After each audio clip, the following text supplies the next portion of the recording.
I am Arima Sadia Qureshi, and today we are going to cover the personality theory presented by Aaron T. Beck. As we all know, he is also the founder of cognitive behavior therapy. When we look into his background, that he belongs to a Jewish family, and he developed an illness, chronic illness and also he got some infection in his arm, which led him to experience anxiety himself, and then he started working on his own cognitions to figure out and to overcome some sort of fears and problems in his life. Then later he introduced and he used those cognitions and the work he has done with himself. He extended it and given it to other people, the ideas that how he has dealt with his own personal life issues. Talking about the philosophical origins of his theory, then we can say that cognitive therapies are actually have their foundations derived from three main sources. The one is phenomenological approach, the other is structural theory and the depth psychology, and the third is the cognitive psychology. When we talk about phenomenological approach of psychology, that is based on those ideas which you have already covered in Adler's, Horney, Sullivan, Rogers theory, and in their writings, that they used to talk about the individual's view of their self, and the personal world is going to be the central part of their theories, and that how the behavior is shaped, and they are going to talk about the person's himself and his personal world. That is the phenomenological approach. Then the second one is structural theory, depth psychology, as the name says, that is going to talk about something unconscious, something hidden, something more deep down than the conscious awareness of the person. So it is related to the Kant and the Freud's concept of hierarchical structuring and the cognitions. Cognitives are the primary and secondary processes which are influencing the cognitive theory. Lastly, cognitive psychology, as the concept of Kelly's personal construct, you have already covered. They are going to they played their role, and they have influenced the cognitivists and the cognitive theory as well. Then cognitive theory was originally developed for the treatment of depression, and then it has moved on to some other conditions and some other psychological condition. But for the depression, it was primarily made, and it remained effective at that time and still today. However, cognitive therapy, from a set of cognitive behavioral techniques to an empirically based school of psychology, it has evolved different stages. Let's talk about some concepts involved in the cognitive therapy. The first is cognitive schemas. The schemas are what Aaron T. Beck focuses more often. The cognitive schemas are those schemas which are formulated. Those are called cognitive structures that consist of an individual's fundamental core beliefs or assumptions. For example, we make certain assumptions and we make certain beliefs based on those schemas, and those schemas are more ingrained.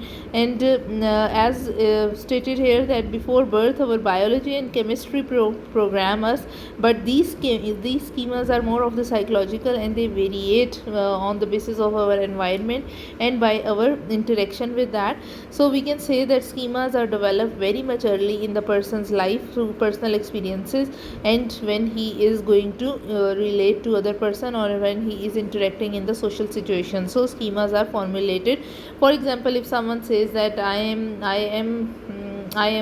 confident, I am worthless, I am, so these are I am statements. These are actually the schemas that one person is going to hold about themselves. So these are called the schemas, which he has learned, or which he has earned, or which he has absorbed in himself by his own personal experience, along with their interpretation from the environment and interaction with other people.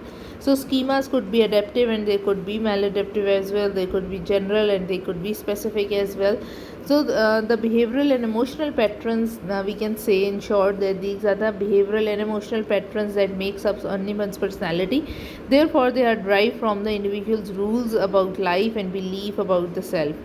Examples of the schema, as I have given already, they are stated over here as well, that I am worthless, unless I can do something perfectly I should not do it at all. So these are the schemas which are holding you back from doing something, and these are the adaptive schemas which are helping you to involve into something as well.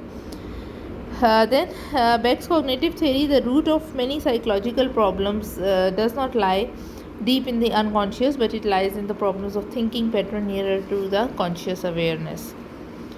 Then another important thing which he talks about, another concept, very much common concept, that is of automatic thoughts. As its name says, something is automatic, and thoughts which are coming in, so these are unintentional, involuntary, whatever you are not consciously working on, you are not intentionally working on, but these thoughts are coming into your way, they are coming into your mind by themselves. For example, if you are sitting somewhere and you are not particularly thinking about something what has happened in the past, but some thoughts are triggering, some thoughts are coming to you without you want them to. For example, if you want to sleep at night, and you suddenly recall certain events of the day, and then you start thinking and thinking about, and you start feeling worriness in your body, then there must be something which is going on in your mind, and those things which are going on in your mind are actually the thoughts and the thinking, and that thinking is actually called the cognitions, and those cognitions are called automatic thoughts. Automatic thoughts are, as we said, that they are not in our direct control. So in contrast, the control thoughts are voluntary. The involuntary or unintentional thoughts could be, I am worthless, nobody likes me, someone hated me. So these are the automatic thoughts. Then we talk about cognitive distortions. Then cognitive distortions are related to the automatic thoughts, because automatic thoughts are sometimes when they are not so pleasant, when they are disturbing a person's uh, uh, we can say the present state of a person, then we can say that the person might be experiencing cognitive distortions. And we can say by cognitive distortion is that there are some distortions or distorted reality or distorted cognitions or thinking processes there. So there are systematic errors in reasoning called cognitive distortions, which appears during psychological distress as well. There are certain distortions, we are going to discuss them in detail. When stressful events trigger in when stressful events are, you are going to experience a stressful event, then unrealistic schemas are going to trigger, and they are going to cause you you are going to experience those cognitive distortions. Such errors are not logical, not realistic, and they are very much pessimistic. They are narrowed visions, and the cognitive distortions are linked together in a sequential chain of negative processing that becomes automatic. So these are here there are some cognitive distortions which we are discussing. You can figure out number of cognitive distortions. You just go on the Google and just write cognitive distortions, and you will get very much simple name in layman terms, and all those can be related to this one as well. So those layman terms can be used for the patients or for the clients who are unable to understand these complex terms. So you can use and you can go through them. For a moment, you can take some time to read the names of all of these cognitive distortions. Let's talk about the first one. First, cognitive distortion, arbitrary inference. As you are inferring something without having some basis or reality in bound. So we can discuss about its example as well. You can read the definition from here, that we are going to jump towards specific conclusions without any evidence. So it is the example could be that if a student is getting any C grade rather than his A grade on his first test, so he can conclude, or he can see for fortune telling, or he can see the future, and he say that I will not be able to pass this course. Then the next one is selective abstraction. In selective abstraction, in this we can take the example of a traffic test, or for example, if in this what we are actually doing is that we are conceptualizing a situation, and we are only taking those aspects of the situation which we think are important, and we are going to ignore all the realistic happenings around that. For example, if a person is very much nervous about driving and getting into an accident while he is driving, he could not score well on the tests, on all the tests which he has to pass to drive, and he can get the license.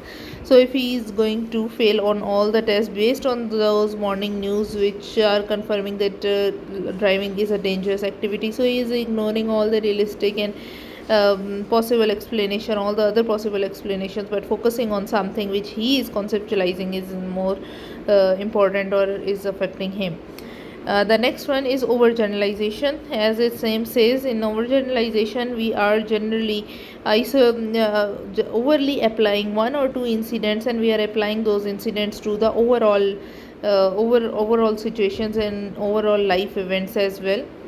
For example, hearing about a robbery in a city leads one to conclude that everyone is being robbed, because just for example, as we can say that in Karachi, if someone's mobile got snatched, then he is going to come back and he is going to say that no one should go to Karachi because everyone's mobile phone is going to be snatched. So it is overgeneralization, it is not just a case of generalization, because not every other person is getting robbed. The next one is magnification and minimization. In this, we are going to make something very giant, very big, out of proportion, or we are just minimizing it, just like we are ignoring the facts which are actually there, and we are minimizing even the threats, or even we are minimizing the good happenings of that situation. For example, a high school girl could a high school girl could think that if she is not asked to go to the senior prom, her life is over. Or we can say that uh, if someone thinks that he is unable to make friends in the class, that if that person is thinking like that, that no one is going to talk to him, or no one is asking him to join his group, to join their group for any group project or for any class activity, then he start thinking that then he start thinking and he is taking that one situation over the other situations, that maybe I am unable to I'm unable to get fit in into this class, or I will never be able to get any friend in this class. So this is magnifying that one situation. Then personalization. In personalization, we are attributing external events to oneself. It is that we are personalizing those things. For example, parents assume that they are to blame every time their children misbehave. So this is an example of personalization which causes the feelings of guilt as well. Then let's talk about the last one, that is dichotomous thinking. As its name says, there must be two patterns of thinking, the two levels of thinking, that no, on the continuum there is yes or no type of category.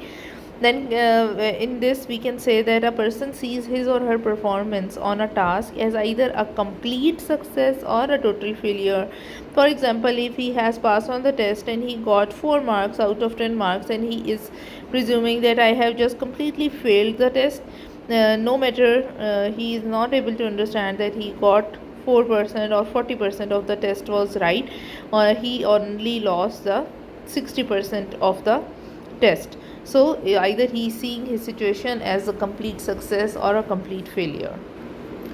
Here you can take a look at a sequence of automatic thoughts. A patient engaged in an argument. So these are the automatic thoughts. You can take a look and you can understand that how automatic thoughts, you are experiencing automatic thoughts every here and now, and even right now when you are listening to this lecture, you are constantly having your own automatic thought. Either this lecture is helping, either this lecture is not helping, either I am going to get this concept or not, or what you are about to do and what you are engaged into. So all of these thinking, or everything you are thinking right now, are the automatic thoughts.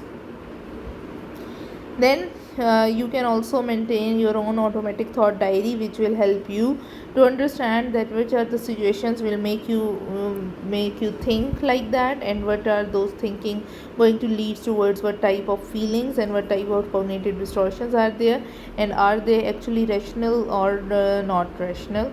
So these are, and how you can change your emotions if you are feeling something. Let's talk about the next concept, sociotropic and autonomous dimensions of personality. Beck has given and presented these two, and he talked about the relevance of them towards depression.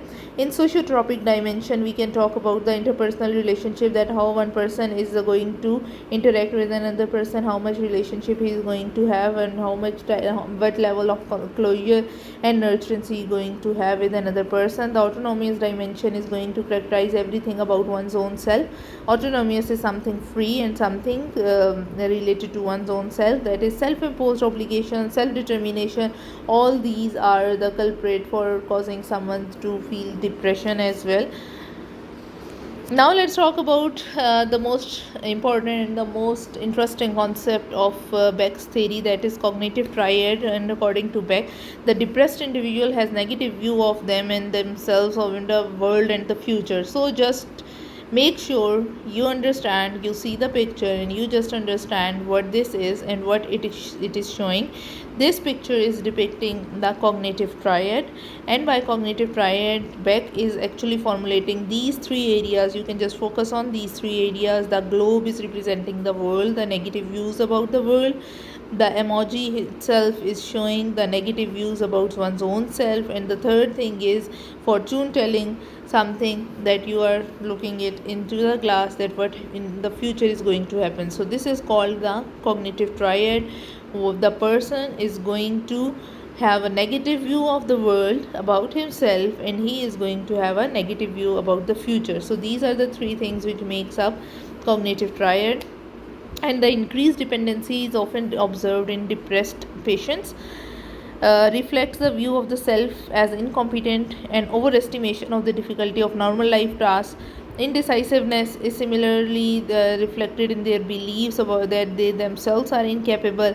So all these things, all these three, this cognitive triad is actually making the person more depressed and more down towards feeling their emotions, because they are feeling low energy, low emotions, fatigue, depression, that is related to their negative self talk or negative view about their own self, or their hopelessness about the future, that nothing is going to go well in the future. So this could lead to suicide as well, when someone sees their future is hopeless, and the negative view about the world, that everyone is evil and everyone is bad and we can't trust anyone, and that form of paranoia is also going to lead towards depression or instability. So this was it, and it was the end of these slides. I hope you every concept is clear. If you have any questions, you can always ask me. Good luck.